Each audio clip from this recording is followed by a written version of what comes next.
আসসালামু আলাইকুম।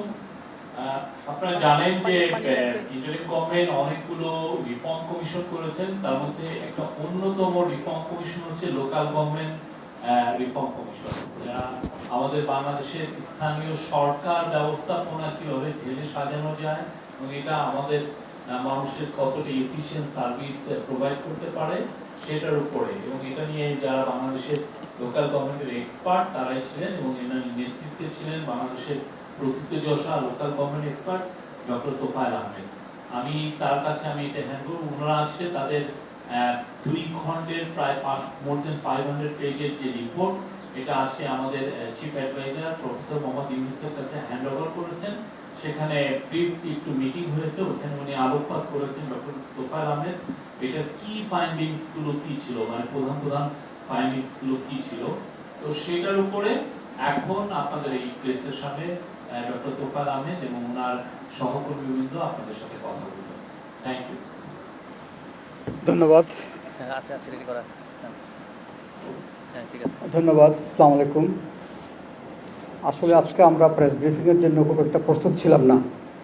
আমাদের ইচ্ছা ছিল আমরা কালকে এটা করব, কিন্তু প্রধান উপদেষ্টা মহোদয় এবং আমাদের শফিক ভাই তারা বললেন যে আজকে করলে ভালো হয়, এবং ওনারা আয়োজন করেছেন, আপনারা এসেছেন, আমরা সবাইকে স্বাগত জানাচ্ছি।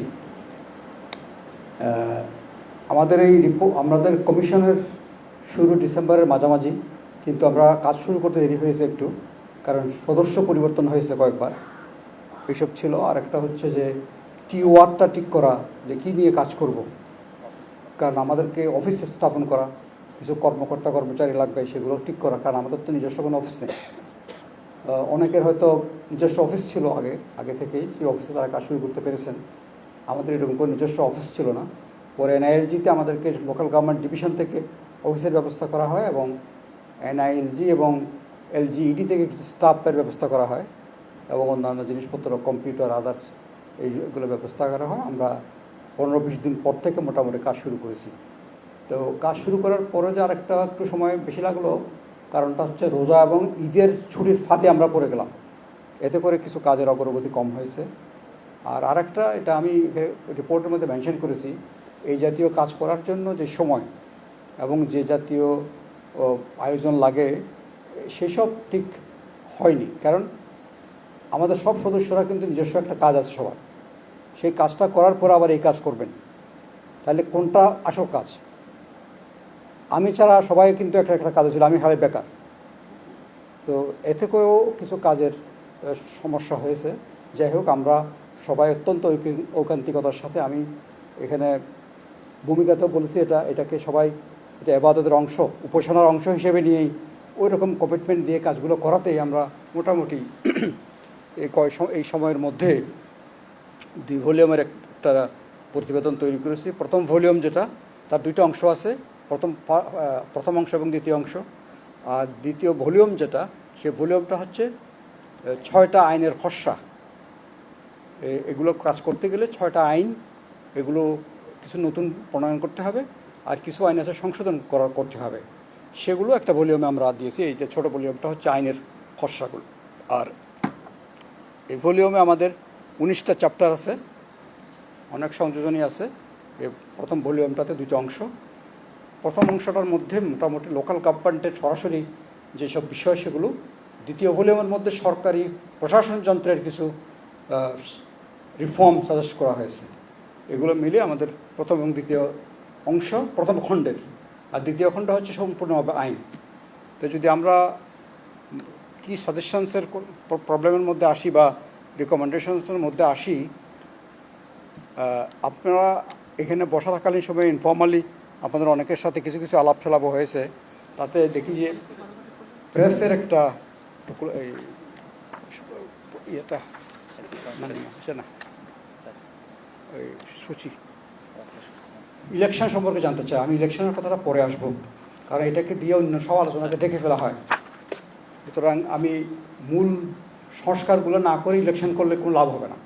লোকাল গভর্নমেন্ট ইলেকশন ওনাকে চান বা বলেন, আমরাও চাই, কিন্তু ইলেকশনের প্রশ্ন আসলে আগে সংস্কার না করে কোনো ইলেকশন করলে কোনো লাভ হবে না।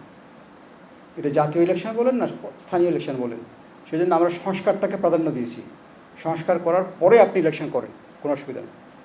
তো আমাদের যদি চ্যাপ্টার ওয়াইজ যদি আমরা এই রিপোর্টগুলো ওয়েবসাইটে দিয়ে দেবো, আজকে রাত্রে থেকে আপনারা পাবেন, ওয়েবসাইটে দিয়ে দেবো, ওয়েবসাইট সম্পর্কে বলবো কোনো ওয়েবসাইটে পাবেন, সেই জন্য আজকে রাত্রে থেকে আপনারা মোটামুটি ওয়েবসাইট দেখলে এই রিপোর্ট পুরোটাই দেখতে পাবেন।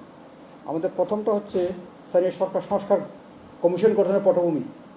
এটা কেন গঠন করা হলো এবং তার কর্মপরিধিগুলো আমরা ঠিক করেছি, কারণ কর্মপরিধি আমাদেরকে যেই টিওয়ার সরকার তৈরি করে দেয়নি, আমরা নিজেরাই কিন্তু চিন্তা ভাবনা করে অনেকগুলো মিটিং করে এই টিওয়ারটা ঠিক করেছি আমরা কী কী নিয়ে কাজ করব। এরকম আমরা 20টা এরিয়া বাছাই করেছি, এই 20টা এরিয়ার উপরেই কিন্তু আমরা কাজ করেছি এবং আলাদা আলাদা চ্যাপ্টারের মধ্যে বিষয়গুলোকে অ্যাড্রেস করেছি। একটা হচ্ছে পূর্বতন যেসব কমিশন ছিল, আমাদের আগে লোকাল গভর্নমেন্ট কমিশন কিন্তু আরও 3টা কাজ করেছে।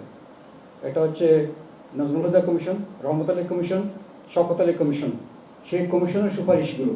আর এখন এই সরকারের আমলে যে কমিশনগুলো অলরেডি রিপোর্ট দিয়েছে 6টা কমিশন, তাদের রিপোর্টের মধ্যে লোকাল গভর্নমেন্ট নিয়ে কী বলা হয়েছে সেগুলো আমরা এখানে একটা সামারি করেছি। তারপরে আসছে যে ঠিক আছে, তারপরে জাতীয় দ্বিতীয় অধ্যায় আসছে, তৃতীয় অধ্যায় হচ্ছে জাতীয় রাষ্ট্র স্থানীয় রাষ্ট্র।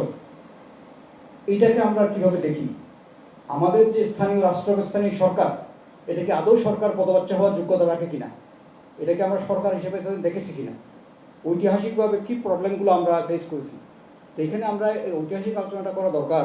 এই কারণে স্থানীয় সরকার সবার মুখোমুখি থাকলেও আসলে এটা কোনো সরকার না, স্থানীয় এটা কোনো সরকারের চরিত্রটা ছিল না। কারণ ব্রিটিশ আমলে যখন করা হয় এটা, তার আগের স্তর একটা ইতিহাস আছে, তখন কিন্তু এটা more or less digital Republic বলেই আখ্যায়িত করা হতো। ডিজিটাল রিপাবলিক, উইথড্রোয়ালের বইয়ের মধ্যে ডিজিটাল রিপাবলিক বলা হয়েছে, ক্ষুদ্র প্রজাতন্ত্র। কারণ ওখানে কেউ হস্তক্ষেপ করতো না, গ্রামের শাসন গ্রামের লোকরাই করতেন। কিন্তু আস্তে আস্তে এটা পরিবর্তন হয়েছে, কারণ আগের দিনের যারা একটা কেন্দ্রীয় সরকার নামে যে সরকার, সেটা সরকার হওয়ার আগেই কিন্তু আদিমতম রাষ্ট্র হচ্ছে কিন্তু স্থানীয় সরকার। পৃথিবীর আদিমতম রাষ্ট্র কিন্তু স্থানীয় রাষ্ট্র, যেটার উপর অন্য কারো কন্ট্রোল ছিল না। এবং পৃথিবীর অনেক দেশে কিন্তু, যেমন সুইজারল্যান্ড থেকে আরম্ভ করে, নেদারল্যান্ডস থেকে আরম্ভ করে অনেক দেশে, ইভেন আমেরিকাতেও আগে নিচ থেকে কিন্তু হয়ে উঠে আসছে, তারপরে স্টেট হয়েছে, স্টেটগুলো পরে ফেডারেশন করেছে। কিন্তু আমাদের এখানে সেটা হয়নি। আমাদের এখানে উপর থেকে চাপিয়ে দিয়ে কিন্তু লোকাল গভর্নমেন্ট হয়। ব্রিটিশ আমল থেকে এই ধারাটা শুরু হয়েছে, কিন্তু এই ধারাটা শুরু যে হয়েছে সেটা আর বন্ধ হচ্ছে না এখন পর্যন্ত। উপর থেকেই লোকাল গভর্নমেন্টটাকে করা হয়, কিন্তু লোকাল গভর্নমেন্টটাকে ব্রিটিশ করেছিল এই দেশের মানুষের কল্যাণের জন্য নয়, এটা হয়েছিল তাদের শাসন ব্যবস্থার সুবিধার জন্য। তাদের শাসন ব্যবস্থা যেটা ঔপনিবেশিক শাসন, সেই শাসনের সুবিধার্থে একটু জনসম্পৃক্তি দরকার, ততটুকুই দরকার ছিল তাদের। ওই কারণে লোকাল গভর্নমেন্ট করা হয়েছে এবং পরিপূর্ণভাবে এটাকে সরকারি কর্মচারীদের অধীনস্থ রাখা হয়েছে। জেলা প্রশাসক বা ডেপুটি কমিশনার বা ডিস্ট্রিক্ট ম্যাজিস্ট্রেট, তখনকার সময় district magistrate and collector more or less local government entire সিস্টেমের মা বাপ ছিল। সেই সিস্টেমটা পাকিস্তান আমলেও কিন্তু খুব একটা চেঞ্জ হয়নি। পাকিস্তান আমলে যেটা চেঞ্জ হওয়া শুরু হয়েছিল 56 সনের সংবিধান করার পরে, সেটা কিন্তু আইয়ুব খান আসার পর থেকে আর থাকেনি, আবার ওই জায়গায় ফেরত গেছে। বাংলাদেশ হওয়ার পরে আমরা যেভাবে জাতীয় রাষ্ট্রের জন্য আমাদের আকাঙ্ক্ষাটা একরকম ছিল, স্থানীয় রাষ্ট্র কী হবে না হবে সেটা নিয়ে তখন আমাদের কিন্তু খুব একটা সচেতনতা, মাথা ব্যথা বা এটা নিয়ে চিন্তা তো দানা বাঁধেনি। তাই আগের যেটা ছিল সেটাকে একটু নাড়াচাড়া করেই কিন্তু শুরু করা হয়েছে। সেই জন্য প্রথমে শুরু হয়েছে ইউনিয়ন পরিষদ, পরবর্তীতে আস্তে আস্তে 82 সনের পরে উপজেলা পরিষদ, 2000 সনের আইন হয়েছে, 2008-09 থেকে জেলা পরিষদ।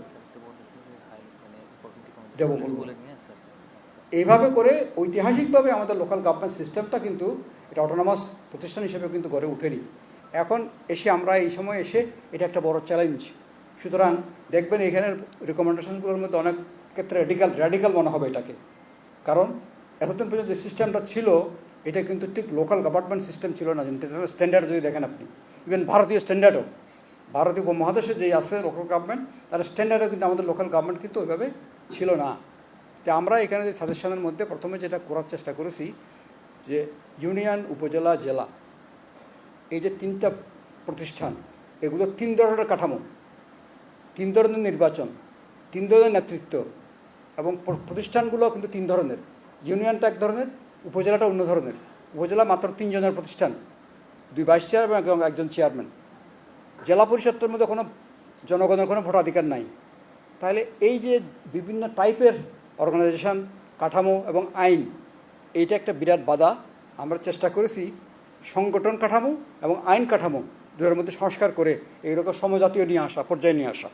এবং সেই ক্ষেত্রে আমরা ইন্ট্রোডিউস করার চেষ্টা করেছি উপরে গণতান্ত্রিক পদ্ধতি, অনেক লং টার্ম চিন্তা করে যে অত্যন্ত মানে গ্রাসরুট লেভেল থেকে গণতান্ত্রিক পদ্ধতি কীভাবে চালু করা যায় এবং পার্লামেন্টারি সিস্টেমের একটা প্রতিরূপ আমরা ওখানে স্থাপন করার চেষ্টা করেছি ইউনিয়ন, উপজেলা এবং জেলায়। ঠিক একই রকমভাবে একই জিনিস পৌরসভা এবং সিটি কর্পোরেশনও।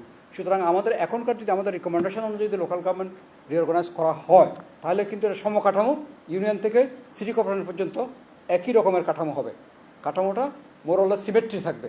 আর আইনগুলোকে আমরা দেখেছি 5টা মৌলিক আইন, ইউনিয়ন পরিষদ আইন, উপজেলা পরিষদ আইন, জেলা পরিষদ আইন, পৌরসভা আইন, সিটি কর্পোরেশন আইন, এগুলো পৃথক পৃথক আইন।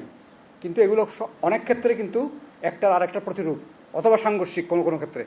আমরা সব আইনগুলোকে পর্যালোচনা করে একটা সিঙ্গেল অ্যাক্টের অধীনে ইউনিয়ন, উপজেলা, জেলা, পৌরসভা, সিটি সবগুলোকে নিয়ে আসছি। এখন কিন্তু 5টা মৌলিক আইন, শতাধিক অধস্তন আইন এবং হাজার হাজার সার্কুলার দিয়ে কিন্তু লোকাল গভর্নমেন্ট চলে। এই আইনটা যদি পাশ করা হয় তাহলে আইনের সংখ্যা কমে যাবে। সামান্য কয়টা 10-5টা বিধি করতে হবে খালি। এটা একটা মনে করি যে মৌলিক সংস্কার। এবং সেই জিনিসটার সাথে আসবে ইলেকশনটাও তখন ইজি হয়ে যাবে। একটা সিঙ্গেল শিডিউলে আপনি 5টা প্রতিষ্ঠান ইলেকশন করতে পারবেন।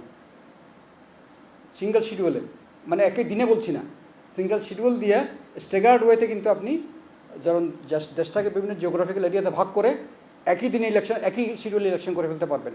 এখন 5টা ইলেকশন, এর মধ্যে 3টা ইলেকশন জাতীয় নির্বাচনের মতো, ইউনিয়ন পরিষদ, উপজেলা পরিষদ, পৌরসভা ইলেকশন, এটা জাতীয় নির্বাচনে যেরকম আয়োজন হয় ঠিক একই রকমের আয়োজন হয়ে যায়। তাহলে একটা দেশে 5টা ইলেকশন একটা গভর্নমেন্টের অধীনে 5 বছর ধরে নির্বাচন হতে থাকে। নির্বাচন মানে কিছু অস্থিরতা, কিছু অশান্তি, কিছু বিশৃঙ্খলা এবং কিছু কর্মসময় ওখানে চলে যায় বিরাট। আমরা হিসাব করে দেখেছি প্রায় 225 দিন সময় চলে যায় এই ইলেকশনগুলো করতে গিয়ে। এবং তারপর অনেক হতাহত, জখম, বহু কিছু হয়। এই ইলেকশন সিস্টেমটাকে সিম্পল করা দরকার। যদি এই সিস্টেমে আসি আমরা তাহলে একটা শিডিউলে 40 দিনের একটা শিডিউল দিয়েই আপনি 5 বছরের ইলেকশন করে ফেলতে পারবেন। একটা সরকার শুরুতেই এরকম নির্বাচনটা হতে হলে 5 বছর সরকার কাজ করবে আর নতুন কোনো ইলেকশন লাগবে না। এই ইউনিয়ন পরিষদ, উপজেলা পরিষদ, জেলা পরিষদ, পৌরসভা, সিটি কর্পোরেশন এরা সরকারের পুরো মেয়াদেই কিন্তু ওই সরকারের সাথে কাজ করতে পারবে। একটা 5 ইয়ার প্ল্যান যদি বলেন, আপনি অ্যানুয়াল ডেভেলপমেন্ট প্ল্যান যদি বলেন, একটা বাজেট ইয়ার বলেন, তাহলে এগুলো সবাই একসাথে কাজ করতে পারবে, সমস্যা অনেক কমে যাবে। এটা একটা দিক। আর খরচের দিক যদি দেখি তাহলে আমরা দেখেছি যে 2020-21 থেকে 2024 পর্যন্ত যে লোকাল গভর্নমেন্ট ইলেকশনগুলো হয়েছে এতে খরচ হয়েছে 23,000 কোটি টাকার মতো। সরকারের খরচ 2300 কোটি টাকার মতো, সরি 23,000 না, 2300 কোটি টাকার মতো। এই খরচটা 600-700 কোটি টাকাতে নেমে আসবে খরচে। এবং সময় লেগেছে 225 দিন বললাম, এটা 40 দিনে নেমে আসবে। আর লোক নিয়োগ করা হয়েছিল 19 লাখ সামথিং, এটা 9 লাখে আসবে সবগুলো ইলেকশন করার সময়। ওই যে প্রিজাইডিং, পোলিং, বিভিন্ন পজিশন নিয়োগ করতে হয় এগুলো। সুতরাং এইগুলো এটা একটা মৌলিক সংস্কার বলে মনে করি আমরা। এটা জাতি দেখতে পারে, বিবেচনা করে দেখতে পারে। এখানে আমরা যা বলছি তাই করতে হবে এমন কোনো কথা নেই। এখানে হয়তো আরও মন আসতে পারে। এভাবে করে জিনিসটা কিন্তু বিবেচনার দাবি, আর এটা সবার এটাও বিবেচনার দাবিদার বলে আমরা মনে করি। এইবার অন্যান্য বিষয়গুলো যদি আসি তাহলে মনে করেন অর্থায়ন, লোকাল গভর্নমেন্টের অর্থায়নটা কীভাবে হবে। আমাদের অর্থায়নটা ব্যবস্থার উপরে বিশেষ করে কাজ করেছেন আমাদের ডক্টর মাহফুজ কবির। আমরা সবাই কাজ করেছি, কিন্তু ওনাকে আমরা দায়িত্ব দিয়েছি এটা লেখার জন্য বিশেষ করে।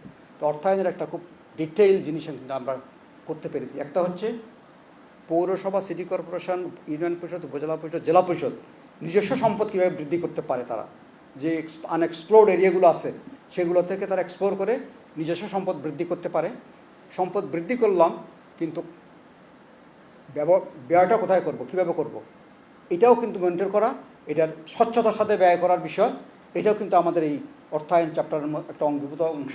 এটা অত্যন্ত স্বচ্ছতার সাথে এবং পরিকল্পনা মাফিক ব্যয় করতে হবে। ইচ্ছা হলো খরচ করে ফেললাম, এটা করা যাবে না। এটার একটা ডিটেইলিং কাজ করেছি আমরা। আর তৃতীয় জিনিসটা হচ্ছে সরকারের অর্থায়ন। সরকারের অর্থায়ন ছাড়া দুনিয়ার কোথাও লোকাল গভর্নমেন্ট চলে না। আমাদের এখানে অনেকে বলে ফেলেন যে না, লোকাল গভর্নমেন্টকে যদি আপনি বিকেন্দ্রীকরণ করেন, তাদেরকে যদি ক্ষমতা দেন, তারা তাদের আয়ে তারা চলতে হবে, এটা খুব রং আইডিয়া। দুনিয়ার কোনো দেশে, ব্রিটেন বলেন, আমেরিকা বলেন, আপনি দুনিয়ার সব কোনো দেশেই, আমাদের পাশের দেশ ভারত বলেন, শুধু লোকাল গভর্নমেন্টের টাকা লোকাল গভর্নমেন্ট চলে না। কারণ লোকাল গভর্নমেন্ট এলাকাতে যে বসবাস করে তারা দেশের নাগরিক, তারা ট্যাক্স দিচ্ছে না গভর্নমেন্টকে, তারা সেই ট্যাক্সের হকদার। সেই হিসেবে কেন্দ্রীয় সরকারকে কিন্তু লোকাল গভর্নমেন্টকে অর্থায়ন করতে হবে। এখন এটা হচ্ছে এখন জাতীয় আয়ের মোট জাতীয় উৎপাদনের 5.5%-এর কম। এখন যে অর্থায়নটা সরকার করে, জাতীয় যে নর্মাল যে বাজেট হয়, সে বাজেটেরও কত 5% কম লোকাল গভর্নমেন্টের অর্থায়ন। এটা ড্রাস্টিক্যালি বাড়াতে হবে। কারণ লোকাল গভর্নমেন্টের লোকজন, লোকাল গভর্নমেন্টের যারা নাগরিক, প্রত্যেকটা নাগরিকের দ্বৈত সত্তা আছে। আপনি এটা লোকাল গভর্নমেন্টের ভোট দিয়ে থাকেন, লোকাল গভর্নমেন্টেরও আপনি সেবা নিয়ে থাকেন, বা এটা আপনারও গভর্নমেন্ট, ন্যাশনাল গভর্নমেন্টও আপনার গভর্নমেন্ট। কিন্তু লোকাল গভর্নমেন্টের ক্ষেত্রে যে তারা সার্ভিস দেওয়ার জন্য যে অর্থায়ন, সেটা তো ন্যাশনাল স্ট্যাকের, আপনি যে অলরেডি ট্যাক্স তো দিয়ে দিচ্ছেন সেন্ট্রালি, সেই ট্যাক্সের অংশ কিন্তু এখানে পেতে হবে। সুতরাং লোকাল গভর্নমেন্টের যে রাজস্ব এবং যে মূসক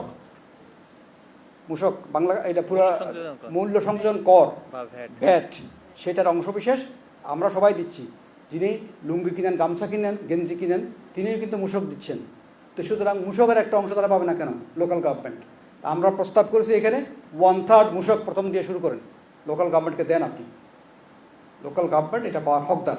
মনে করেন আমি বিল পে করি ইলেকট্রিসিটির, বিলের যেটা খাম্বা গেছে, তার গেছে, সব আমার ঘরের উপর দিয়ে গেছে, কিন্তু আমি তো এটার থেকে কিছু পাই না। Local government should get something from the electricity bill. এরকম প্রত্যেকটা আইটেম থেকে যদি ধরেন, এটা কিন্তু অনেক জটিল ব্যাপার হয়ে যায়। সেজন্য আমরা বললাম থোক আপনি মূসকের 1/3 দিয়ে দেন লোকাল গভর্নমেন্টকে, কিন্তু দিয়ে আপনার কাজ শেষ না। তারা এটা কীভাবে ব্যবহার করছে সেটা মনিটর করেন। সেটা মনিটর করার জন্য এজেন্সির জন্য আমরা সাজেস্ট করেছি, এটা মনিটর করতে হবে শক্তিশালীভাবে, যাতে তারা এটা ব্যবহার করে। এই টাকাটা দিলে সরকার কিন্তু ওই জায়গায় সরাসরি সেন্ট্রাল গভর্নমেন্টের প্রজেক্ট করা লাগবে না, সেন্ট্রাল গভর্নমেন্ট ওখানে ডেভেলপমেন্টের জন্য টাকা খরচ করা লাগবে না। এদেরকে দিয়ে করানো হবে, লোকাল নিড দেখে লোকালি এই সব ডেভেলপমেন্ট কাজগুলো হবে, এবং সেই কাজের সুযোগ সৃষ্টি হোক, টাকাও দেন, তাদের কাজ করার মধ্যে তাদেরকে এরকম মনিটরিং করেন, সিস্টেম করেন, নীতি করেন, স্ট্র্যাটেজি করেন, আইন করেন। সেটা না করে সব কিছু লোকাল সেন্ট্রাল গভর্নমেন্ট করবে, সেটা হয় না।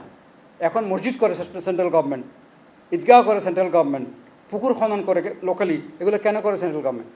এটা করার কোনো প্রয়োজন নেই, এগুলো লোকাল গভর্নমেন্টই করবে, কিন্তু তাদেরকে ওইভাবে অর্থায়ন করতে হবে। সেজন্য নিজস্ব অর্থায়ন যেমন জরুরি, আবার সরকারের অর্থায়নও জরুরি। এটাকে কিন্তু ওইটা বলার কোনো অবকাশ নাই যে তাদেরকে আমরা স্বাধীনতা দিয়েছি, তোমরা নিজেদের টাকায় চলো, না, এটা সম্ভব না, এটা হবে না। এটা করতে হবে, এবং ওই ন্যাশনাল বাজেট থেকেও টাকা এখানে দিতে হবে। না, এগুলো টেকনিক্যাল জিনিস, এত টেকনিক্যাল জিনিস বলে লাভ নাই। আচ্ছা, এইটা আরেকটা খুব ইম্পর্টেন্ট জিনিস, এটা তাত্ত্বিক কথা বলতে পারেন আপনারা। আমার সরকারি কর্মকর্তারা আছে, ইউনিয়নে আছে, উপজেলায় আছে, জেলায় আছে, কিন্তু একই কাজ করার জন্য আবার মনে করেন স্বাস্থ্য, শিক্ষা, জননিরাপত্তা, এগুলোর জন্য আপনার সরকারি বিভাগ আছে, সরকারের ওদেরকে টাকাও দেওয়া হচ্ছে, কিন্তু এই দায়িত্বগুলো আবার আপনি লোকাল গভর্নমেন্টকেও দিয়েছেন। কিন্তু লোকাল গভর্নমেন্টকে দিয়েছেন আপনি কাজটা, কিন্তু টাকাও দেন নাই, এটা কাজ করার জনবলও দেননি। তাহলে mandate without function, fund and functionary, এই ম্যান্ডেটের কোনো অর্থ নাই। তা আমরা বলেছি যে আপনি ম্যান্ডেট দেবেন, সেই ম্যান্ডেটের সাথে ফান্ড, ফাংশনারি এবং ফ্রিডম দিবেন, 3 অ্যাপস। এই 3 অ্যাপস ছাড়া লোকাল গভর্নমেন্ট কাজ করতে পারবে না। এখন মনে করেন আপনি, আমরা স্টাডি করেছি, এটা আমার অন্য স্টাডি থেকে নিয়ে এখানে ইউজ করেছি তথ্যটা, উপজেলা পর্যায়ে, উপজেলা এবং ইউনিয়ন দুটো মিলিয়ে এখন সরকারের প্রায় 1800 থেকে 1600 কর্মচারী কাজ করে, কর্মকর্তা কর্মচারী। তাদের জবাবদিহিতা কোথায়? তাদের এখানে বাজেট যেটা দেওয়া হয়, এটা কিন্তু লোকাল গভর্নমেন্টকে যে বাজেট দেওয়া হয় তার 10-20 টাইমস বেশি ওখানে দেওয়া, ওই ডিপার্টমেন্টের মাধ্যমে যাচ্ছে। তাহলে এরকম ডাবল বাজেট কেন দিবেন আপনি? বাজেটটা সমন্বিতভাবে এক জায়গায় যাবে, এই কর্মচারী কর্মকর্তাগুলো সহ লোকাল গভর্নমেন্ট কাজ করবে। লোকাল গভর্নমেন্টে এরাও স্থানান্তরিত হবে, এটা সিস্টেম থাকবে, সেই সিস্টেমের অধীনে কাজ করবে। ইউনিয়ন, উপজেলা, জেলা, এই 3 পর্যায়ে সরকারি কর্মকর্তাদের লোকাল গভর্নমেন্টে স্থানান্তর করতে হবে with fund and functionary, fund and functionary দিয়ে হস্তান্তর করতে হবে। জেলা পর্যায়ে জেলা পরিকল্পনা এবং জেলা বাজেট সিস্টেম ইন্ট্রোডিউস করতে হবে। একটা জেলায় সরকার মোট কত টাকা দিচ্ছে এবং তারা কি ফাংশন করছে, এটা একটা প্ল্যান মাফিক, ওই ডিস্ট্রিক্ট প্ল্যান মাফিক ওই টাকাগুলো খরচ করতে হবে। তাহলে ডিপার্টমেন্ট টাকা খরচ করে ফেলবে নিজের ডিপার্টমেন্টাল প্ল্যান মতে, এই জিনিসটাকে বন্ধ করে, যেটা একসময় মুহিত সাহেব চেয়েছিলেন যখন ফাইন্যান্স মিনিস্টার ছিলেন, উনি জেলা বাজেটের কথা বলতেন, কিন্তু ওনার পার্টি ওনাকে সেভাবে হেল্প করেনি। আরও আগে মঈন খান যখন প্ল্যানিং মিনিস্টার ছিলেন, উনি ডিস্ট্রিক্ট প্ল্যানের কথা বলেছিলেন।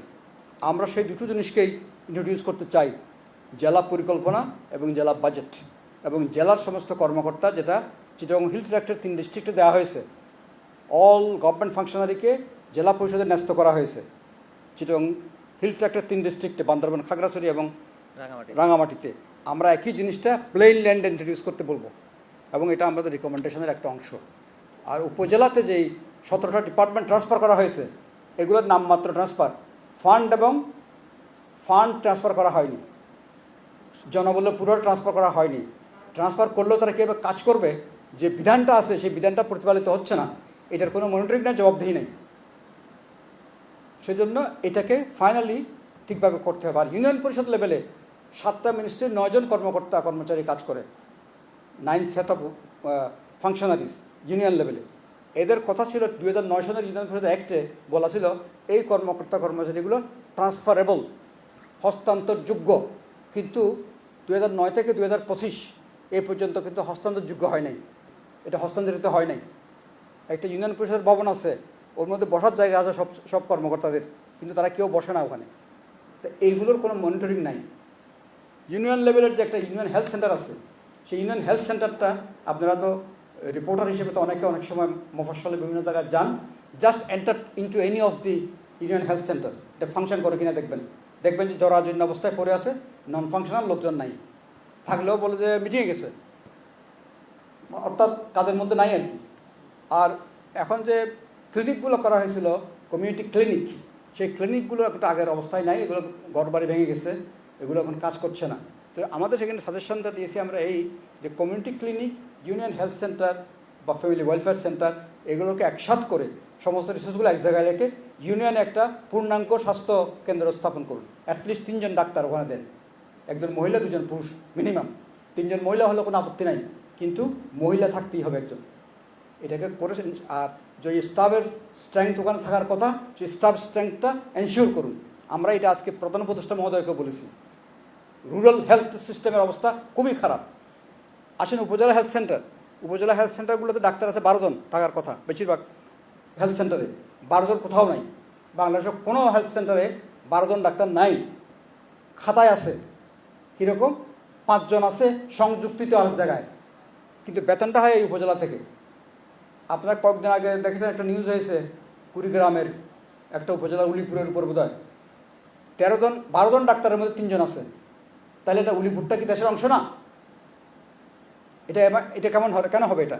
সুতরাং ইউনিয়ন হেলথ এবং উপজেলা হেলথ, এই দুইটার সাথে উপজেলা পরিষদ এবং ইউনিয়ন পরিষদের যোগাযোগটা নিবিড় করতে হবে।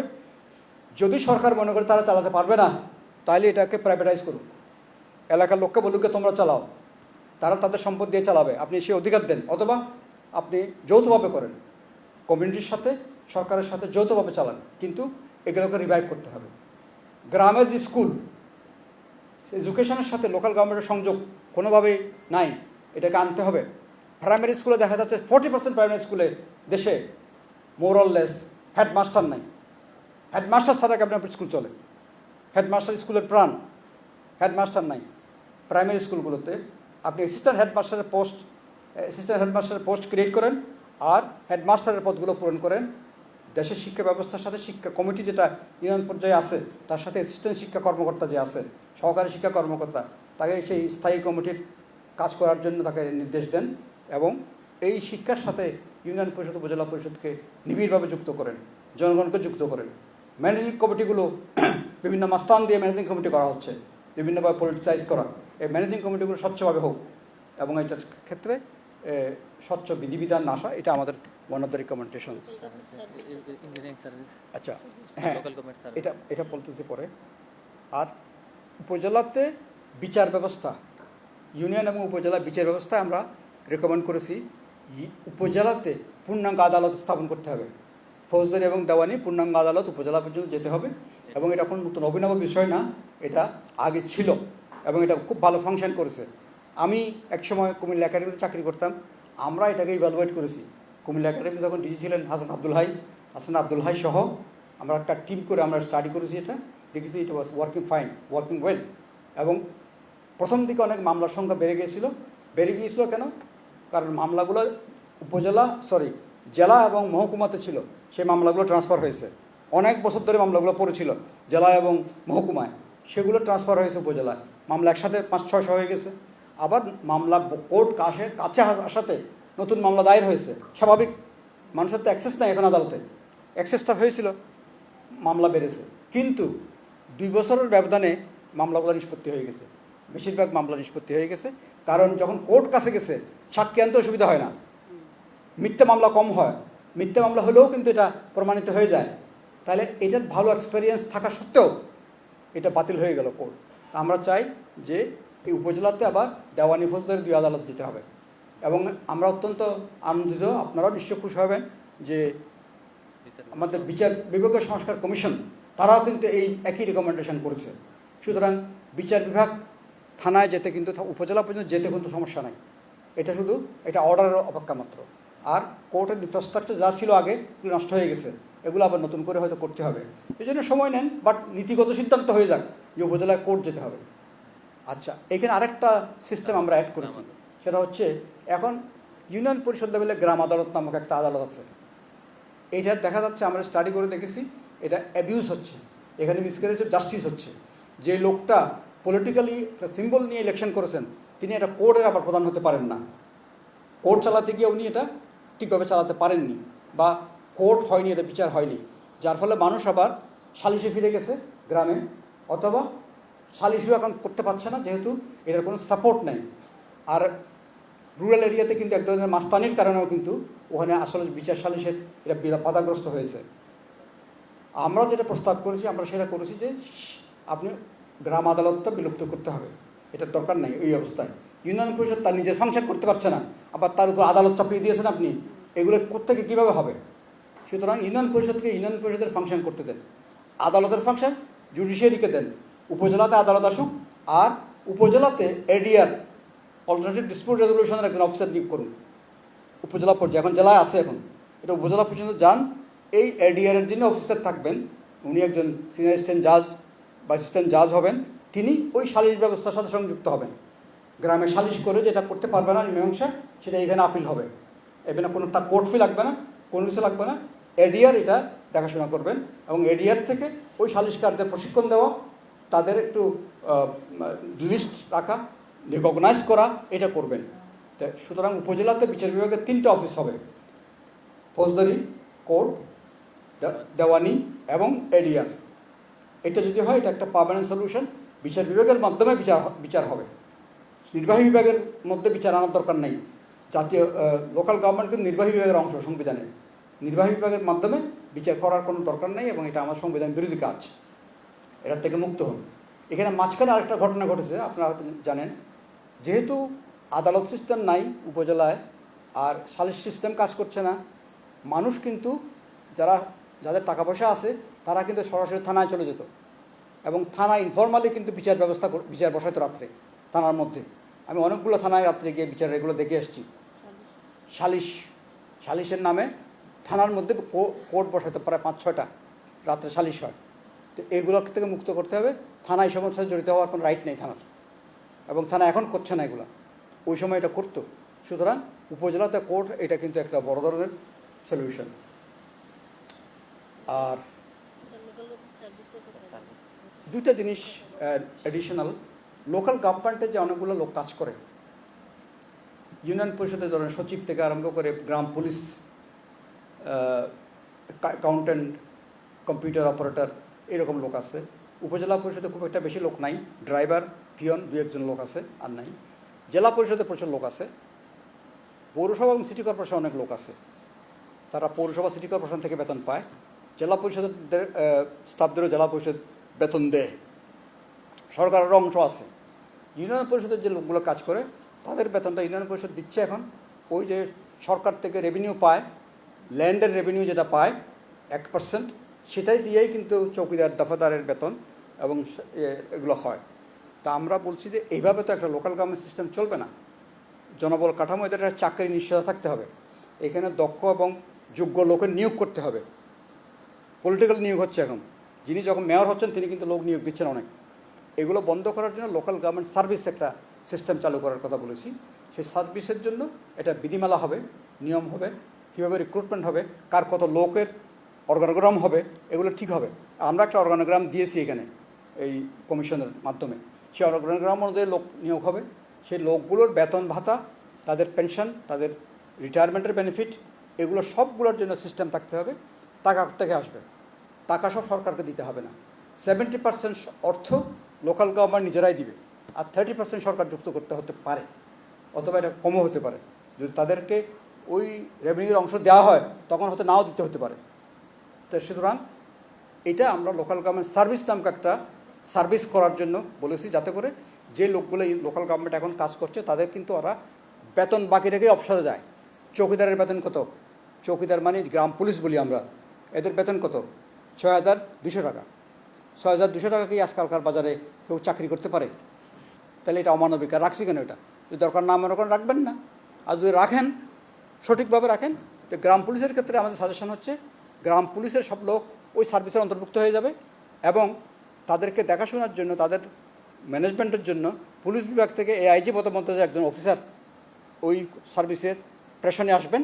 উনি ওনার একটা ছোট্ট টিম করবেন, এদের প্রশিক্ষণ দেওয়া, এদের মনিটর করা, এদের সমস্ত কাজগুলো ওর মাধ্যমে পরিচালিত হবে। তারা কিন্তু নিজ নিজ লোকাল গভর্নমেন্টকে সার্ভিস দিবে, নিজ লোকাল গভর্নমেন্টকে তারা সার্ভিস দিবে। এই গ্রাম পুলিশ এবং টাউন পুলিশ, টাউন পুলিশ বলতে মিউনিসিপ্যালিটিতে এরকম একই রকমের পুলিশ সিস্টেম দরকার আছে, কারণ তারা অনেক কিছু জিনিস পুলিশের অভাবে করতে পারে না, এবং তাদের লিমিটেড ক্ষমতা থাকবে। থানার পুলিশের অতিরিক্ত তো এটা এই পুলিশটা বাহিনীটা, এটা এখন চৌকিদার হিসেবে আছে, চৌকিদারের সাথে তাদের পুলিশ ফাংশনও আছে। আপনারা শুনে আশ্চর্য হবেন যদি সিআরপিসি দেখেন 1861-এর, সেই সিআরপিসিতে কিন্তু পুলিশের যে গ্রাম পুলিশ যে চৌকিদার, তার কিন্তু ফাংশন কী হবে, তার কীভাবে নিয়োগ হবে, তার কী ক্ষমতা, এগুলো কিন্তু ডিটেল করা আছে ওখানে। গ্রাম পুলিশের চৌকিদারের 28টা ক্ষমতা আছে, 28টা ক্ষমতা। 28টা ক্ষমতার মধ্যে একটা ক্ষমতা হচ্ছে, আপনি যদি সাংবাদিক হিসেবেও যান গ্রামে, যদি আপনি চিনেন না, আপনাকে কেউ ওখানে চিনে না, হি ক্যান চ্যালেঞ্জ ইউ। আপনি যদি সদুত্তর দিতে না পারেন তাহলে he can detain you for 24 hours. এই ক্ষমতা চৌকিদারের আছে। এটা ওই ব্রিটিশ টাইমে করেছে, তাদের দরকার ছিল এটা, কারণ বিদ্রোহ হতো, বিভিন্ন কিছু হতো, তো চৌকিদারদের মাধ্যমে তারা এগুলোকে ট্র্যাক রাখতো, সেই জন্য ওই ক্ষমতা তখন দেওয়া হয়েছিল চৌকিদারকে। এখনকার জি জি জি জি ঠিক আছে, আমরা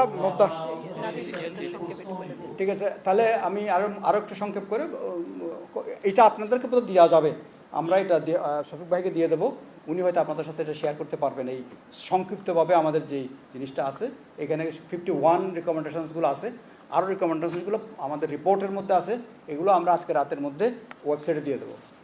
এখানে নারীদের বিষয়, নারী বিষয় এক্সপার্ট, নারীদের যে 1/3 রিজার্ভ সিটের কথা আমরা বহুদিন ধরে প্র্যাকটিস করে আসছি, সে 1/3 সিট এটাকে আমরা 1/3 ওয়ার্ড করে দিয়েছি। 1/3 ওয়ার্ড রিজার্ভ হবে। মনে করেন 9টা ওয়ার্ডেই এখন ইলেকশন হয়, 9টা ওয়ার্ড অতিরিক্ত 3টা ওয়ার্ড হয় ইউনিয়নে নারীদের। এই সিস্টেমটা এইভাবে থাকবে না, 9টা ওয়ার্ডের মধ্যে 3টা ওয়ার্ড রিজার্ভ হবে। এই 3টা ওয়ার্ড, এক বছর 3টা ওয়ার্ড হবে, এটা নাম্বার ঠিক হবে 1, 2, 3, 4, 5, 7-এর মধ্যে কোন 3টা হবে। আবার নেক্সট ইলেকশন আর 3টা, নেক্সট ইলেকশন আর 3টা, তার 3টা এরকম পুরো ইউনিয়ন কভার হয়ে গেল। 1/3 3বার হওয়ার পরে তারপর 4th ইলেকশনের আগে এটা মূল্যায়ন করে এটা কীভাবে থাকবে সেটা আবার সরকার সিদ্ধান্ত নেবে। এটা হচ্ছে নারী সম্পর্কে আমাদের বিধান।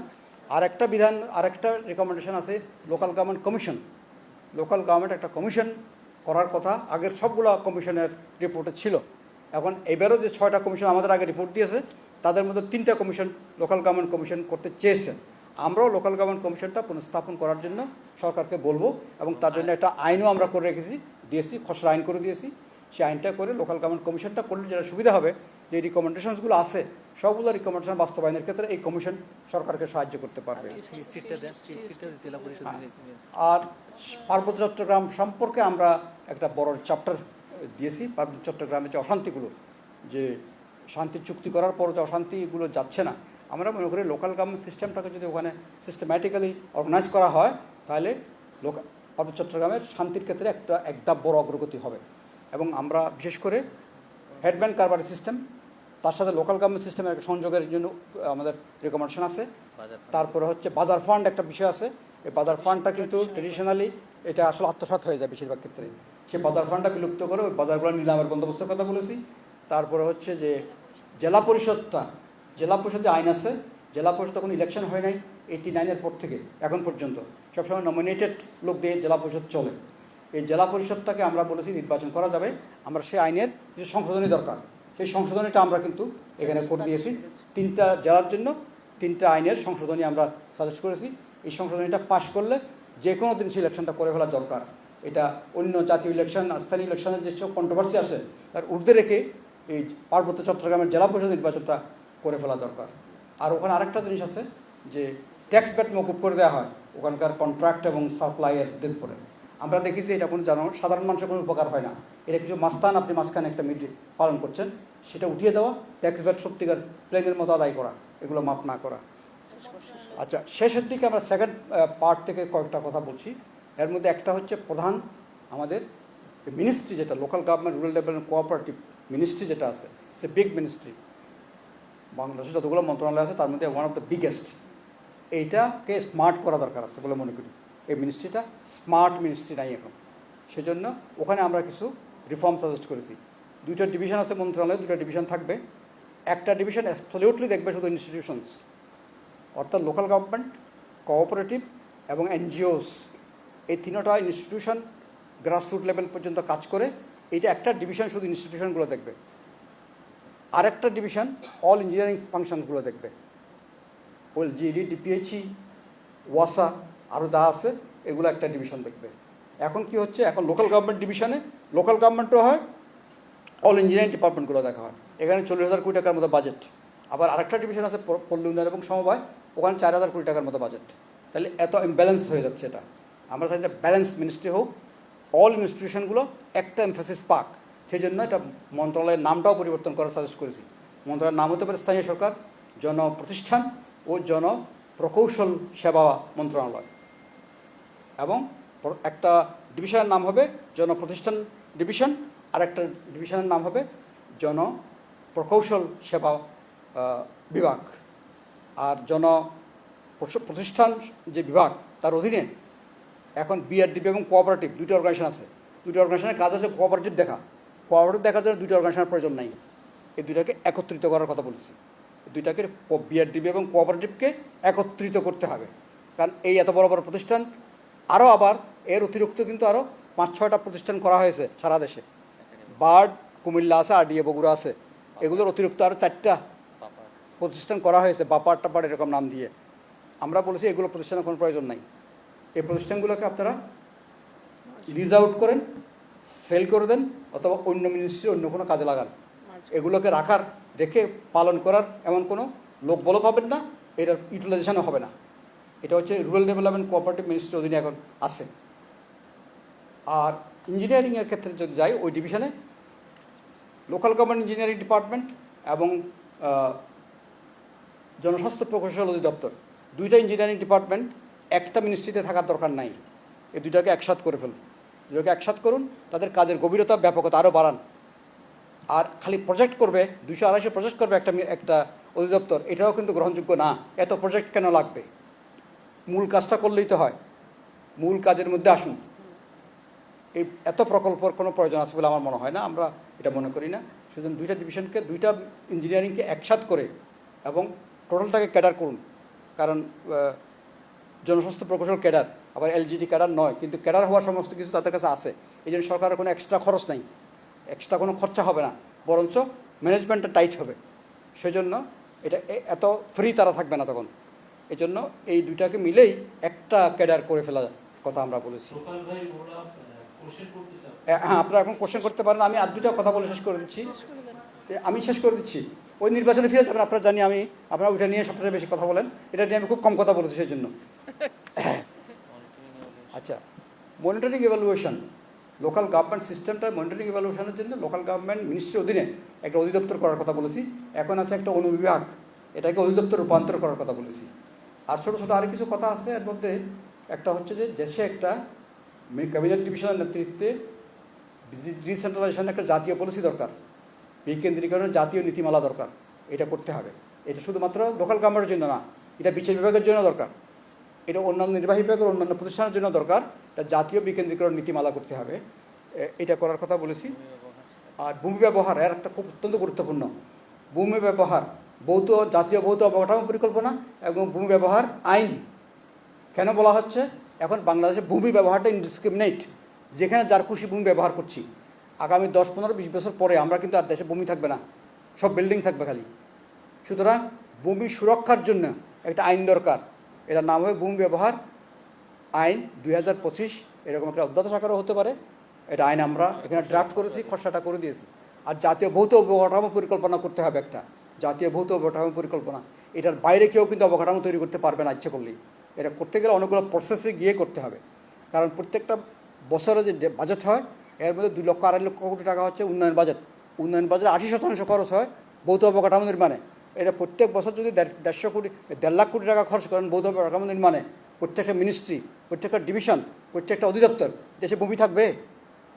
সেই জন্য এটা বেসরকারি সরকারি প্রত্যেকের ক্ষেত্রে ভূমি ব্যবহার করতে গেলে ওই আইন নীতিমালা মেনে করতে হবে এবং ভূমির সুরক্ষা দিতে হবে। পয় নিষ্কাশন, জলাবদ্ধতা, পানির চলাচলের পথ বন্ধ করে বনভূমি, জলাধার, জলাভূমি এগুলো দখল করা চলবে না। কিছু ভূমি আছে দেশে, এগুলো সিল করে দিতে হবে, এগুলো কেউ ব্যবহার করতে পারবে না। তো এইভাবে আমরা অনেকগুলো রিকমেন্ডেশনস আছে। আমি আর কথা বাড়াচ্ছি না, আপনারা নিশ্চয়ই সব প্রশ্ন করুন প্লিজ। অনেক ধন্যবাদ ফর ইউর পেশেন্ট হিয়ারিং।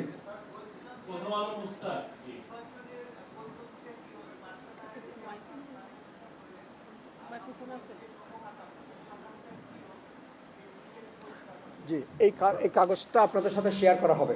আমরা শফিক ভাইকে বলবো, আমরা ওনাকে দিয়ে দেবো। আপনাদের মধ্যে একটা গ্রুপ আছে, ওখানে শেয়ার করবেন। তাহলে আপনারা প্রত্যেকটা স্তরের কাঠামোটা সরাসরি দেখবেন। দেখার পরে নির্বাচনী ব্যবস্থাটা হবে যে প্রত্যেকটা আমরা জাতীয় সরকারের পার্লামেন্টারি সিস্টেমের মধ্যেই লোকাল গভর্নমেন্টকে চিন্তা করেছি।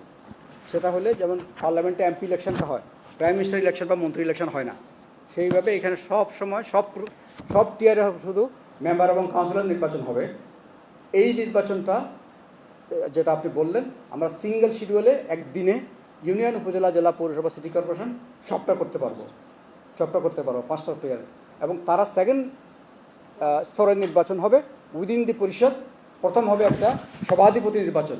সভাধিপতি হবে এটা স্পিকারের মতো, উনি এই নিজ নিজ টিয়ারের লোকাল গভর্নমেন্ট প্রতিষ্ঠানের সভাগুলো, অধিবেশনগুলো পরিচালনা করবেন এবং স্থায়ী কমিটির মিটিংগুলো ইনশিওর করবেন। এটা হচ্ছে সভাধিপতির কাজ।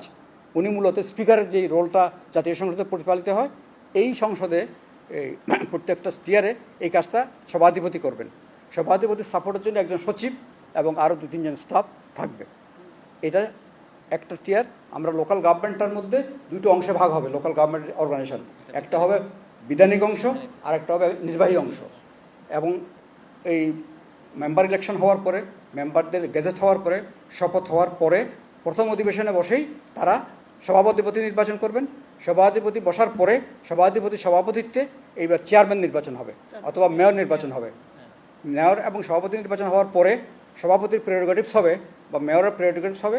উনি একটা মেয়র কাউন্সিল করবেন, ছোট্ট মেয়র ইন কাউন্সিল। এটা পৃথিবীর অনেক দেশে আছে, আমাদের কলকাতা সিস্টেমে যেটা আছে। উনি 3 জন বা 5 জন সদস্য নিয়ে ফুল টাইম, চেয়ারম্যানও ফুল টাইম, এই 3 জন বা 5 জন যারা হবেন সাইজ অনুযায়ী হবে। যদি বড় হয় তাহলে 5 জন হবে, ছোট হলে 3 জন হবে। এরা মোটামুটি ওনার সাথে ফুল টাইম কাজ করবেন, তারা ফুল টাইম বেতন ভাতা পাবেন। আর বাকি যারা আসবেন তারা পার্ট টাইম, তারা স্থায়ী কমিটির মেম্বার হবেন, স্থায়ী কমিটির সভাপতি হবেন এবং অধিবেশনে আসবেন। এইটাই হচ্ছে সিস্টেম। ইলেকশনটা হবে একসাথে, member election, councillor election, not chairman এবং মেয়র ইলেকশন নয়। এটা হবে সেকেন্ড টিয়ারে উইদিন দ্য কাউন্সিল। আর তাদের প্রত্যেকেরই হলফনামা থাকবে, তাদের কোড অফ কন্ডাক্ট থাকবে মেম্বারদের, এবং তাদের শপথ হবে। কোনো সরকারি অফিসারকে শপথ করাবে না, শপথ হবে ভোটারদের সামনে সরাসরি শপথ। এবং ইলেকশন কমিশন বা তাদের নিয়োজিত অফিসারের মাধ্যমে এই শপথ অনুষ্ঠানটা পরিচালনা হবে এবং ওই যে ইন্টারনাল ইলেকশনটা সেটাও পরিচালিত হবে। এরকম একটা সিস্টেম এখানে আছে, এটা ডিটেল আরও যখন রিপোর্ট দেখবেন সেখানে দেখবেন। এখানে প্রায় এই বিষয়ে কিন্তু আমাদের প্রায় 60টার মতো রিকমেন্ডেশন আছে এক্সট্রা। ঠিক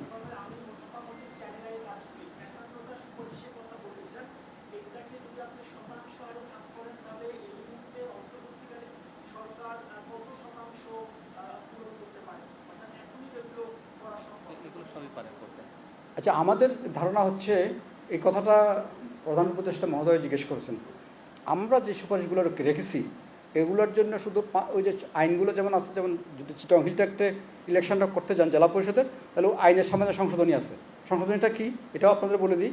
সংশোধনীটা হচ্ছে ওখানে আইন করার সময় করা হয়েছে উপজাতি ও উপজাতি এভাবে করে প্রার্থী হওয়ার বিধানটা করা হয়েছে, কিন্তু সবাই ভোট কীভাবে দিবেন এটা কিন্তু আইনের মধ্যে সঠিকভাবে বলা হয়নি। আমরা শুধু এই একটু রিফর্ম করে দিয়েছি যে ভোটটা কীভাবে দিবে। তা আমরা এটার সিস্টেমটা এভাবে করেছি যে উপজাতিরা উপজাতীয় প্রার্থীকে ভোট দেবেন, উপজাতিরা উপজাতি প্রার্থীকে ভোট দিবেন। তাহলে তারা কাকে ভোট দেবে এটা বুঝতে পারবে। এখনকার সিস্টেমে ভোট কাকে দিবে এটা বোঝা যাচ্ছে না, কারণ 30টা ভোট বা 31টা ভোট দিতে হবে। তাহলে ক্যান্ডিডেট হবে প্রায় 150 জন। তাহলে আমি 150 জন থেকে 30 জন কীভাবে বাঁচবো, এটা খুব ডিফিকাল্ট কাজ হয়ে যাবে। এই জিনিসটা শুধু আমরা সহজ করে দিয়েছি। এটা একটা আইন সংশোধনের প্রশ্ন আছে যদি হিল ট্যাক্ট ইলেকশন করতে হয়। আর আইন নানা কথা বলছি, 3টা হিল ট্যাক্টের ক্ষেত্রে 3টা আইন 3 ডিস্ট্রিক্টে এই সংশোধন করতে হবে। আর যদি আপনি ভূমি ব্যবহার আইন করতে যান, এটা একটা আইন করার জন্য আমরা খসড়া দিয়েছি, এটা করতে হবে। তারপরে লোকাল গভর্নমেন্ট কমিশন করলে এটার জন্য একটা আইন। আর যদি লোকাল গভর্নমেন্টের যে আমরা যে সংস্কারগুলো বললাম সেটা করতে গেলে যে আইন সেটার একটা খসড়া আছে, একটা একীভূত একটা আইন, সিঙ্গেল অ্যাক্ট। 100টা অ্যাক্টের 5টা মৌলিক আইন এবং 100টা অধস্তন আইন এবং অন্যান্য এগুলো বাদ দিয়ে একটা সিঙ্গেল অ্যাক্ট, এটা আমরা করেছি। এইগুলোই শুধু আইন করতে হবে, অ্যাক্ট করতে হবে। বাকি যতগুলো সুপারিশ আছে সবগুলো এক্সিকিউটিভ অর্ডারে করা যাবে।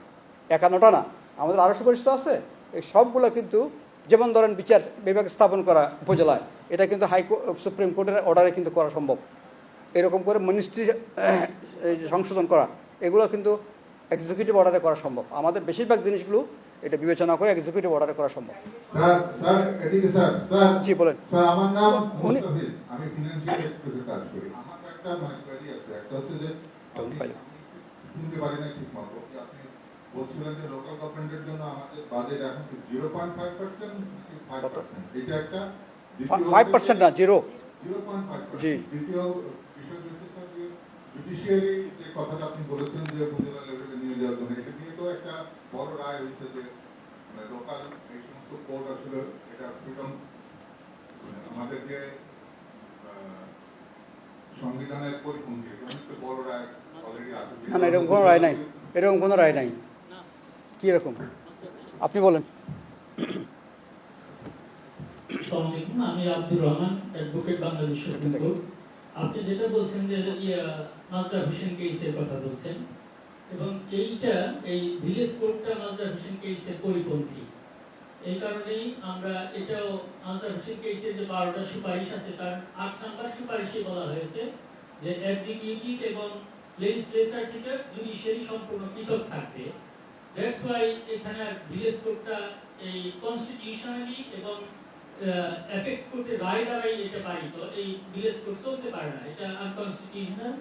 এই জন্য আমরা বলছি যে আমাদের আনটিল যে পর্যন্ত এই আমরা যে সালিশ ব্যবস্থা বা বিরোধ নিষ্পত্তি যে ব্যবস্থাটা আমরা করতে যাচ্ছি, উপজেলা লেভেলে একজন এডিআর অফিসারের মাধ্যমে একজন জজ থাকবেন, তার মাধ্যমে উপজেলা ইউনিয়ন পর্যায়ে এই আপোষ মীমাংসা সেন্টারগুলো তার তত্ত্বাবধানে পরিচালিত হবে।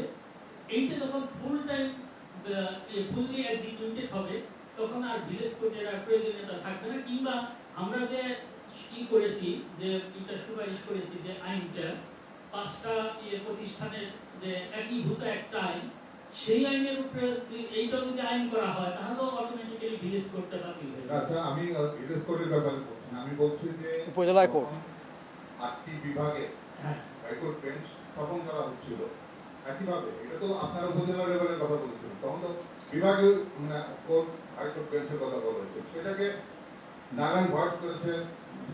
ওইটা হলো 8ম সংশোধনী মামলা, যেটা এরশাদের আমলে যেটা হয়েছিল, সেটা আনোয়ার হোসেন ভার্সেস বাংলাদেশ মামলা, এইটা আসছে।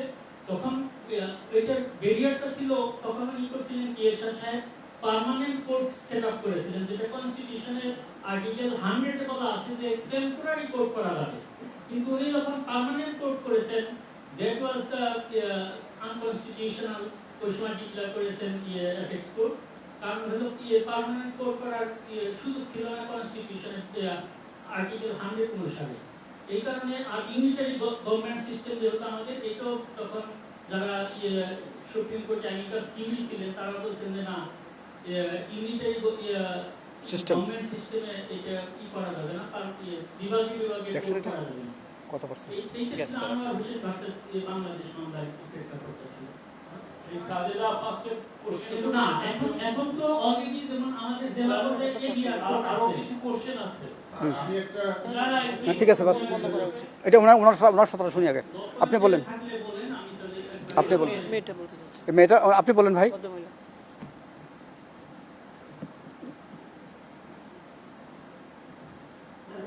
আমি সাজেদা সুটি এটিএমতে কাজ করি। স্থানীয় সরকার নির্বাচন আগে হবে নাকি জাতীয় সরকার নির্বাচন, জাতীয় নির্বাচন আগে হবে, এটা নিয়ে কিন্তু আলোচনা বেশ অনেকদিন ধরে, বিশেষ করে বিএনপি ব্যাপারে প্রচুর আপত্তি জানাচ্ছিল। আপনাদের এক্ষেত্রে সুপারিশ কি, কোন নির্বাচনটা আগে হলে ভালো হয়? স্থানীয় সরকার থেকে জাতীয় নির্বাচন আগে হলে বেটার নাকি পরে হলে বেটার? এটা আমরা ইচ্ছা করেই এই বিষয়ে পরিষ্কার করে কিছু বলিনি। আমরা বলছি সরকার এবং রাজনৈতিক দলগুলো একমত হয়ে এটার সিদ্ধান্ত নিন। দুটোই ইম্পর্ট্যান্ট, স্থানীয় নির্বাচন ইম্পর্ট্যান্ট, জাতীয় নির্বাচন ইম্পর্ট্যান্ট। এটাকে একটার আগে একটা পরে, একটা করলে আর একটা করতে পারবো না, এই জাতীয় শর্তই বোধহয় আমার মনে হয় এটা অমূলক কথা। দুটাই করতে হবে এবং দুটো কোনটা আগে কোনটা পরে হবে সেটা সিদ্ধান্ত সরকার এবং ওনারা নিন। তো আমরা চাই স্থানীয় নির্বাচনটা অবিলম্বে করা হোক, কারণ এটা কোনো অন্য রাজনৈতিক কনসিডারেশন না। এখন সারা দেশে একটা শূন্যতা, ইউনিয়নে কেউ নাই, জেলায় উপজেলায় সবখানে শূন্যতা, পৌরসভা সিটি কর্পোরেশন। সুতরাং এই শূন্যতার মধ্যে দেশে একটা ডিস্টেবিলিটি এমনিতেই বিরাজ করছে। সুতরাং এই স্টেবল সিস্টেমের জন্যও কিন্তু এই প্রতিষ্ঠানগুলোর মধ্যে নেতৃত্ব নিয়ে আসা দরকার, বৈধ নেতৃত্ব নিয়ে আসা দরকার। এটা কখন কিভাবে করবে এটা আমরা পরিষ্কার করে এখানে বলি নাই, কারণ যেহেতু জাতীয় ঐক্যমত্য না হলে এটা আমরা বলে একটা বিভেদ সৃষ্টি করার দরকার নাই। আমরা কিন্তু নির্বাচনের প্রয়োজনটা বলেছি, নির্বাচনটা প্রয়োজন। আমার একটা ছোট্ট কোশ্চেন আছে স্যার। আমার নাম অমিত পাল, দৈনিক সমকান্ত থেকে কাজ করি। স্যার, আপনি যখন ফেব্রুয়ারিতে মানে একটা খসড়া দিয়েছিলেন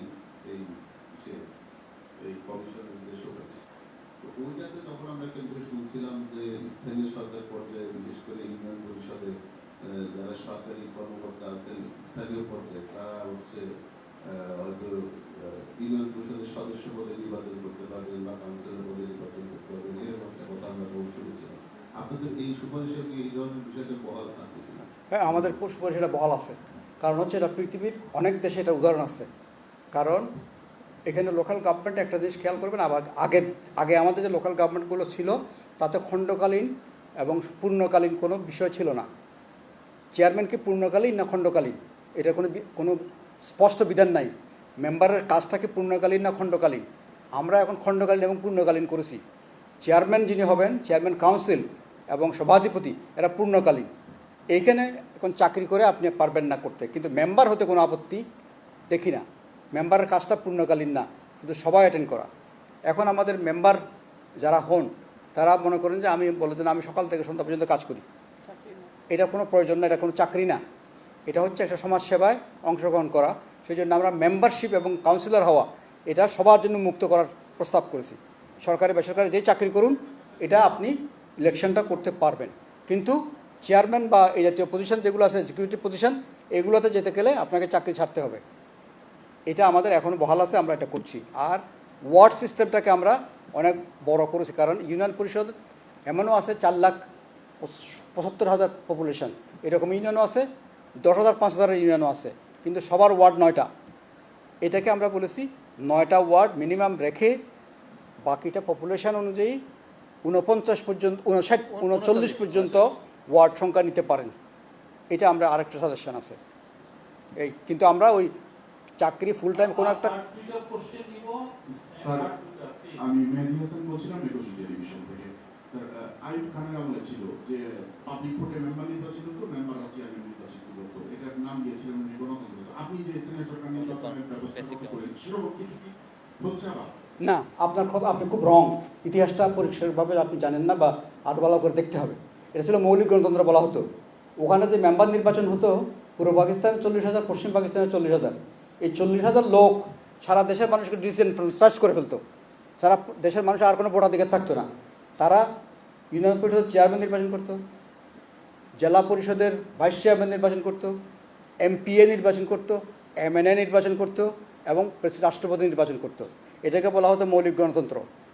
সেই কারণেই এটা ছিল খারাপ। এর সাথে খালি মেম্বারের ভোটে চেয়ারম্যান হচ্ছে বলেই এটা খারাপ হয়ে যায় নাই, কারণ মেম্বারের ভোটে চেয়ারম্যান পৃথিবীর বহু দেশে হচ্ছে, আমার এখানে পার্লামেন্টও তাই হচ্ছে। সুতরাং এই জিনিসটা হচ্ছে কি, আপনি গণতন্ত্রের ব্যাপ্তি শুধুমাত্র একজন চেয়ারম্যান হয়ে গেলাম আর বাকি মেম্বারদের কোনো রকমের গুরুত্ব থাকলো না, কাউন্সিলরদের কোনো গুরুত্ব থাকলো না, কাউন্সিলরদের কোনো কাজ থাকলো না, এক চেয়ারম্যানই সব ডিসিশন নিল, এটা কোনো গণতন্ত্র না। আমরা এতদিন পর্যন্ত যে গণতন্ত্র, যে লোকাল গভর্নমেন্ট দেখে আসছি, এটা চেয়ারম্যান রাজত্ব, মেয়র রাজত্ব। আপনার দক্ষিণের মেয়র, উত্তরের মেয়র, এরা কি কাউন্সিলের মিটিং করতো? কাউন্সিল থেকে কাজ করেছে? তো এই জিনিসটা আমরা দেখছি না কেন? আমরা চাই যে ফাংশনাল কাউন্সিল। এখন একটা চেয়ারম্যানশিপ, একটা মেয়রশিপের জন্য ইউনিয়ন পরিষদ লেভেলে অ্যাভারেজ 5 জন কন্টেস্ট করে, 5 জন থেকে একজন চেয়ারম্যান হন, বাকি 4 জন কিন্তু 5 বছর আর নাই। এখন যদি আমরা যে সিস্টেমটা এখন চিন্তা করছি, সেই সিস্টেম হলে ওই 5 জনেই মেম্বার হবে। 5 জনেই মেম্বার হলে পরিষদের কোয়ালিটি ডিফারেন্ট হয়ে যাবে। পরিষদের ডিবেট, পরিষদের প্রতিদ্বন্দ্বিতা, এটা কিন্তু অন্যরকম চরিত্র পাবে। এখন কিন্তু মেম্বার আর চেয়ারম্যানের দূরত্ব অনেক বেশি, তাতে করে এখানে কোনো ডিবেট হয় না, কোনো আলোচনা হয় না, চেয়ারম্যানের সিদ্ধান্ত হয়ে বসে থাকে। এই সিস্টেমের কাউন্সিল কিন্তু এটা অনাগত কাল ধরে চলতে পারে না। Last question. স্যার, আমার প্রশ্নটা হচ্ছে, বিদ্যমান স্থানীয় সরকারের পদ্ধতিতে যে নারী প্রতিনিধিত্ব আছে, এটা খুবই একটা অকার্যকর পদ্ধতি। এখানে 3টি ওয়ার্ড মিলে একজন নারী প্রতিনিধি থাকার কারণে তার আসলে কোনো কাজই থাকে না, সবসময় ওয়ার্ড কাউন্সিলর থাকার কারণে। তো সেই জায়গায় নিশ্চয়ই আপনাদের বিকল্প কোনো প্রস্তাব আছে, যেখানে নারীরা সরাসরি নির্বাচন করবে এবং সেই ওয়ার্ডে কোনো পুরুষ কাউন্সিলর থাকবে না। এই বিষয়টা একটু বিস্তারিত বলুন। এটা একটু করে বলেছিলাম, এটা আপনি অত্যন্ত কারেক্ট। এটা পুরুষ শুধু নারী কাউন্সিলর না, বা নারী মেম্বার না, ওই পুরুষ মেম্বাররা আসলে কোনো কাজ করার কোনো রাইট থাকে না, কারণ এই বর্তমান সিস্টেমে। তো আমরা নারীদের ক্ষেত্রে যেটা করা হয়েছে, যে আসন সংরক্ষণ না, 3 আসনের মধ্যে একটা আসন আলাদা করে ইলেকশন করা, সেটা না করে ওই 3টা আসন, 3টা ওয়ার্ড আপনি নির্ধারণ করবেন। এই 3টা ওয়ার্ডে পুরুষ কন্টেস্ট করবে না, ফলে উনি একটা ওয়ার্ড পাবেন এই 5 বছর। এবং তারপরে সেকেন্ড টাইমে কিন্তু উনি সেই সুযোগ পাবেন না, তাই কিন্তু তখন অন্যদের সাথে কন্টেস্ট করতে হবে। এখন হচ্ছে সংরক্ষিত সিস্টেমটা যুগ যুগ ধরে একই রকম থেকে যাচ্ছে। কিছু মহিলারা শুধু সবসময় যুগ যুগ ধরে ওই সংরক্ষিত আসনে ইলেকশন করছে। এখন আপনি সংরক্ষিত আসন পাবেন 3 বছরে একবার, 3 ইলেকশনে একবার, সবসময় কিন্তু সংরক্ষণ পাবেন না আপনি, কারণ একবার যখন সংরক্ষিত আসন নির্বাচিত হওয়ার পরে আপনার ক্যাপাসিটি হইলে আপনি তখন পুরুষের সাথে কন্টেস্ট করতে হবে। তা আমরা গুণায়ন পদ্ধতির সাজেশনটা দিয়েছি, তাও 3 টার্মের জন্য। 3 টার্মের পরে রিভিউ করে ঠিক করতে হবে আবার। Thank you. না, আপনি তো কোশ্চেন করছেন। Thank you. না, আমরা একটা প্রেস রিলিজ দিব। Thank you very much. আপনাদের সবাইকে অসংখ্য ধন্যবাদ।